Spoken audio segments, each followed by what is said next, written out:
আমরা যারা নতুন কন্টেন্ট ক্রিয়েটররা আছি তারা কিন্তু ভেবেই পাই না ভয়েস ওভার কি দিব। আর আজকে রান্না করেছি মজাদার শুটকি ভুনা। আপনাদের কার কার লোভ লেগেছে কমেন্ট করে জানাতে পারেন। আসসালামু আলাইকুম ভিউয়ার্স, ওয়েলকাম জানাচ্ছি নতুন আরও একটি ভিডিওতে। বর্তমান যে বাজারের পরিস্থিতি বা সমাজেরও যে পরিস্থিতি, বাজার করতে গেলেই কিন্তু মাথা ঘুরে একটা অবস্থা হয়ে ওঠে। আর প্রতিদিন একবেলা রান্না করার পরে দ্বিতীয় বেলা আবার কি রান্না করব, কি খাবো, এই চিন্তা তো সবচাইতে বড় সমস্যা আমাদের মতো মহিলাদের। রান্না না করেও তো কোনো উপায় নেই, তার কারণ পেট মশাই তো তার সময় মতো করে একটা ডেকে বলবেই যে কি ব্যাপার, খাবার দিচ্ছ না কেন। তাই অনেক চিন্তা ভাবনা করে চলে এলাম শুটকি রান্না করব। আর সাধ্যের মধ্যে গরিবের ডিম আলু সেটাই তো আছে, এটাই রান্না করব আজকে। প্রথমেই বলেছি আমাদের মতো কন্টেন্ট ক্রিয়েটারদের যাদের ভয়েস ওভার দিতে অনেক কষ্ট হয়, ঠিক তেমনি আমিও কিন্তু নতুন একজন কন্টেন্ট ক্রিয়েটার। তো ভয়েস ওভার দিতে আমারও খুব কষ্ট হয় এবং কি রেখে কি বলবো সেটাই ভেবে চিনতে পাই না। আমার কোনো কথা যদি আপনাদের খারাপ লেগে থাকে অথবা আপনারা যদি আমাকে কোনো সাজেশন দিতে চান তাহলে কিন্তু কমেন্ট করে বলতে পারেন আমাকে, অবশ্যই আমি পরবর্তীতে সেই জিনিসটা শুধরে নেব।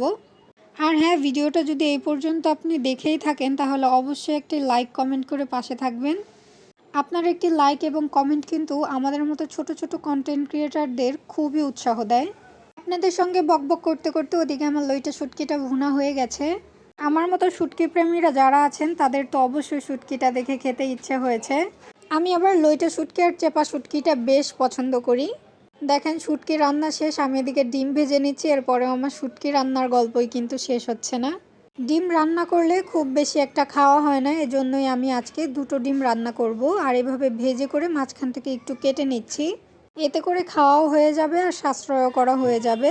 ডিমগুলো ভেজে নিয়ে তারপর আমি সম্পূর্ণ মশলাগুলো দিয়ে দিব। অনেকেই বলতে পারেন যে আমি মশলার আগে পেঁয়াজ ভেজে নেইনি কেন।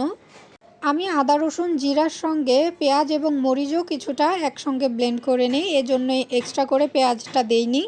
আর কাঁচামরিচটাও যেহেতু ব্লেন্ডার করে নিয়েছি একসঙ্গেই, এজন্য মরিচের সংখ্যাটাও সামান্য কিছুটা কম দিয়েছি। সব মশলাগুলো কষিয়ে নেওয়ার পরে আমি কুচি কুচি করে আলু কেটে রেখেছিলাম, সেগুলো দিয়ে মশলার সঙ্গে কষিয়ে সামান্য কিছুটা পানি দিয়ে নেব যেন খুব ভালো করে সেদ্ধ হয়ে যায় এটা। এভাবে কখনো ডিম আলু দিয়ে আপনারা কেউ রান্না করেছেন কিনা কমেন্ট করে জানাতে পারেন। আসলে এক একজনের রান্নার ধরন, এক একজনের রান্নার কোয়ালিটি যেমন আলাদা, তেমনি কিন্তু এটার স্বাদও আলাদা হয়। দেখবেন একই মশলায় কিন্তু দুজন মানুষ যদি রান্না করে এক একজনের রান্নার স্বাদ কিন্তু এক এক রকম হবে। আর এজন্যই কিন্তু আমরা আপনাদের সঙ্গে এভাবে রান্নার ভিডিওগুলো শেয়ার করি। আরও একটা কথা আপনাদের সঙ্গে শেয়ার করব বলে করা হচ্ছিল না। আপনারা যদি আপনাদের জীবনের কোনো একটা গল্প অথবা কোনো একটা জিনিস যদি শেয়ার করতে চান, সেক্ষেত্রে কিন্তু আপনি আমাকে মেসেজ করে বলতে পারেন। আমি অবশ্যই আমার ভিডিওর মাধ্যমে আপনার কথাগুলো তুলে ধরার চেষ্টা করব। কথা বলতে বলতে আমার রান্না শেষ, সবাই ভালো থাকবেন।